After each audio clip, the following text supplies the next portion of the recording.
خواتین و حضرات، بہت بہت شکریہ آپ کا۔ کلام اقبال میں آج جس کلام کا ہم نے انتخاب کیا ہے وہ آپ کو اسکرینز پہ نظر آ رہا ہے۔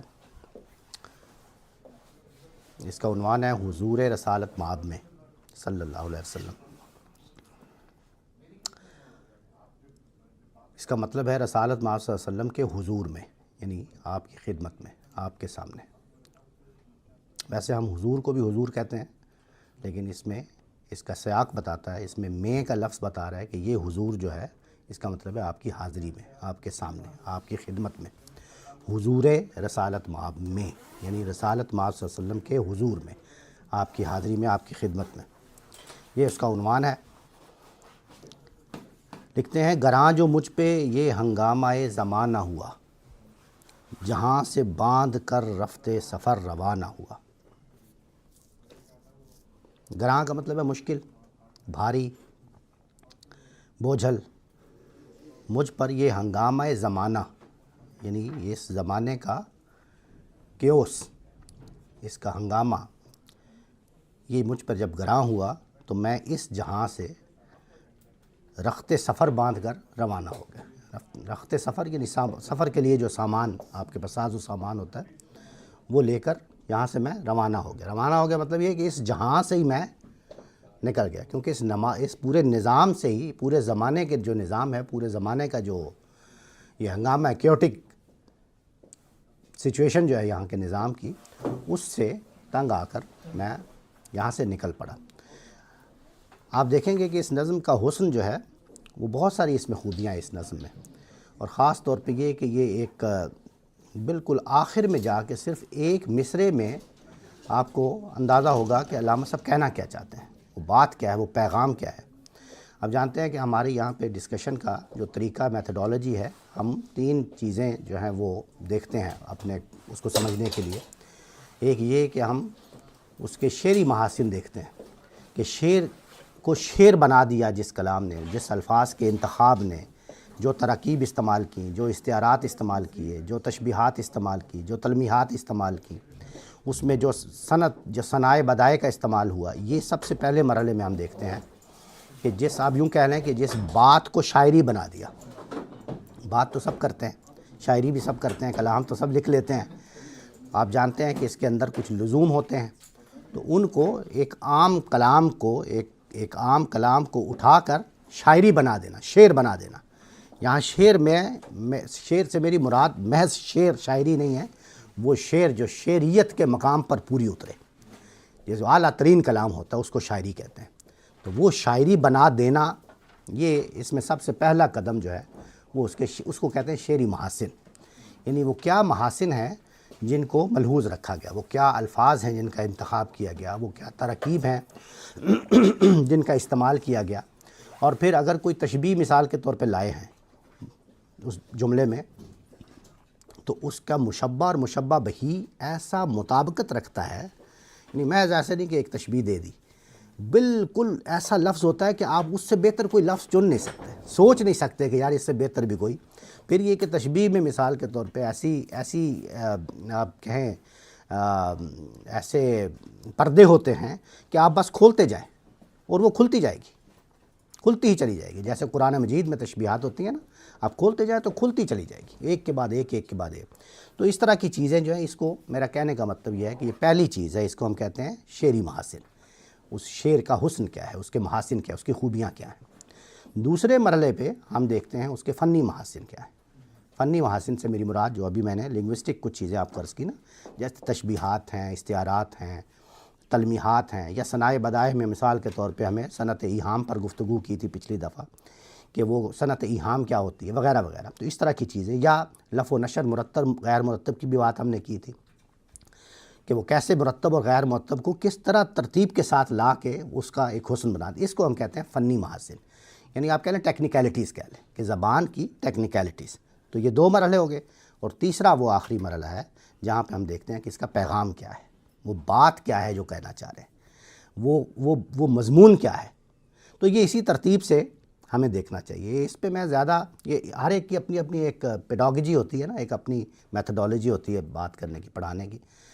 تو یہ میں اس پہ اس لیے زیادہ ایمفسائز کرتا ہوں کہ ہمارے ہاں کیا ہوتا ہے کہ ہم نے شعر پڑھا علامہ اقبال کو، یار یہ کیا کہہ دیا انہوں نے، یہ تو کفر ہے یا بدعت ہے یا فلانا ہے یا یہ ہے وہ ہے. تو کیا کیا انہوں نے، غلطی کیا کی، آپ نے پہلے ہی تیسرے مرحلے پہ جم کر دیا. ٹھیک ہے نا، تیسرے مرحلے پہ. تیسرا مرحلہ کیا تھا کہ وہ بات سمجھنا. اب جب بات آپ سمجھیں گے تو اس کے لیے تو کانٹیکسٹ ہوگا نا. ہر بات کا ایک کانٹیکسٹ ہوتا ہے. اگر آپ اس کو کانٹیکسٹ سے کاٹ دیں گے تو بات کا مطلب آپ کچھ اور سمجھ رہے ہیں. اس لیے اس کو کیا کہتے ہیں، کلام. کلام جو ہوتا ہے نا، کلام، اس کی یہ ان بلٹ کوالٹی ہوتی ہے کہ اس کا ایک سیاق ہے، اس کا ایک سباق ہے. کلام ورنہ ہو ہی نہیں سکتا، ورنہ تو وہ اقوال زرعی ہوں گی، کچھ اچھی باتیں ہوں گی، کچھ جملے ہوں گے، بس فل سٹاپ لگائیں اور وغیرہ، دیٹس آل. کلام کا مطلب یہ ہے جس کو آپ سپیچ کہتے ہیں. مثال کے طور پہ کلام، جب میں آپ سے ایک بات کر رہا ہوں نا، تو اس بات میں ایک جملہ اگر آپ کاٹ لیں گے تو اس کا تو مطلب کہیں سے کہیں چلا جائے گا. جب میں آپ سے کلام کر رہا ہوں تو اس کا ایک سیاق ہے، اس کا ایک سباق ہے، ایک کانٹیکسٹ ہے، اس کی پوری کانٹیکسچولائزیشن ہے.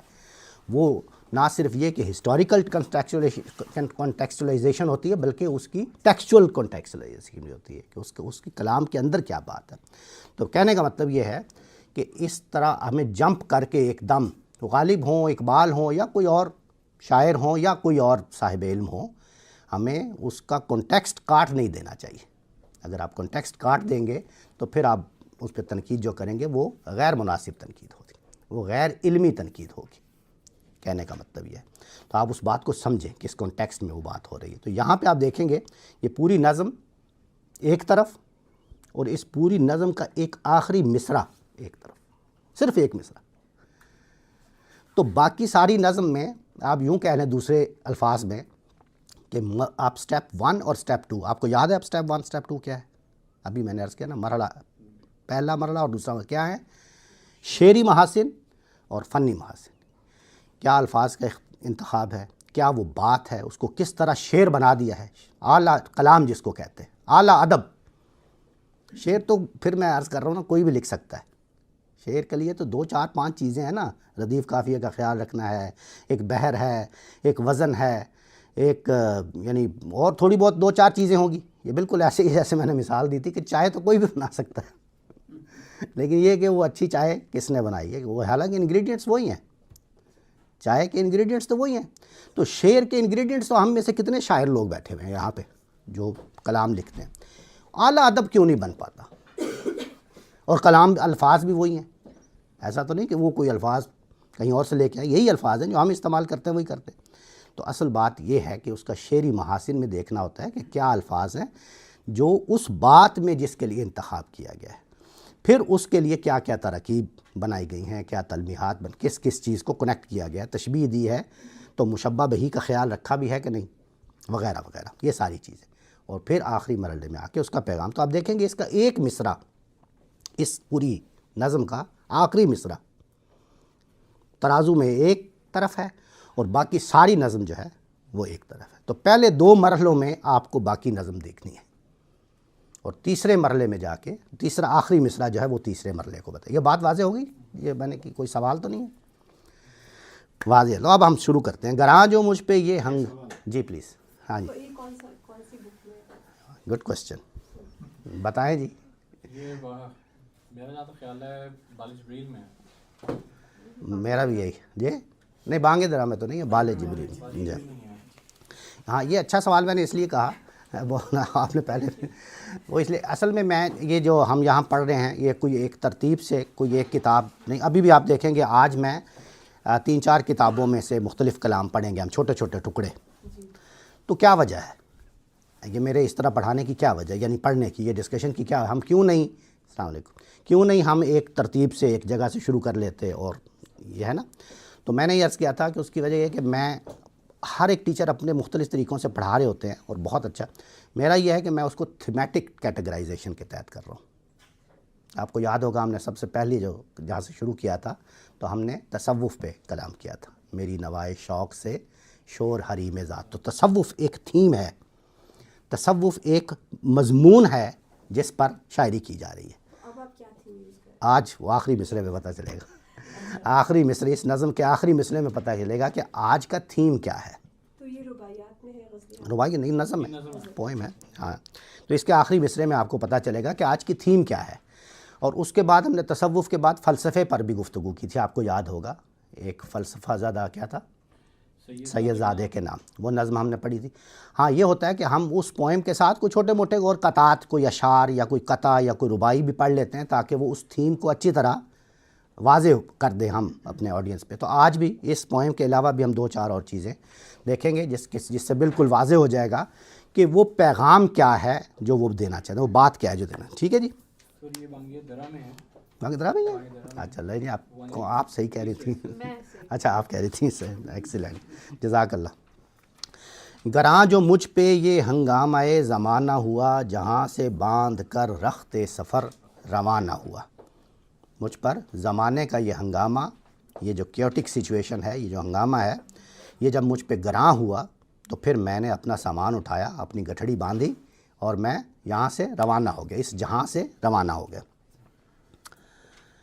قیود شام و سحر میں بسر تو کی، لیکن نظام کہنۂ عالم سے آشنا نہ ہوا. قیود کہتے ہیں قید کی جمع ہے، یہ قید کی جمع ہے قیود. قیود شام و سحر، شام و سحر کی قید. اس میں شام و سحر کو پچھلا ہنگامہ زمانہ کے ساتھ کنیکٹ کرنا پڑے گا. یعنی چونکہ اس کو کہتے ہیں، اس میں فنی محاسن میں اس کو کہتے ہیں عطف الخاص علی العام. یہ آپ نے لفظ سنا ہوگا، قرآن مجید میں بھی یہ استعمال ہوتا ہے، عطف الخاص علی. اس کا مطلب یہ ہوتا ہے کہ آپ نے پہلے شعر میں یا پہلے مصرے میں ایک جنرک بات کی، ٹھیک ہے، اور پھر دوسرے مصرے میں اس کو اس کے اور قریب کر دیا، اسپیسیفائڈ کر دیا.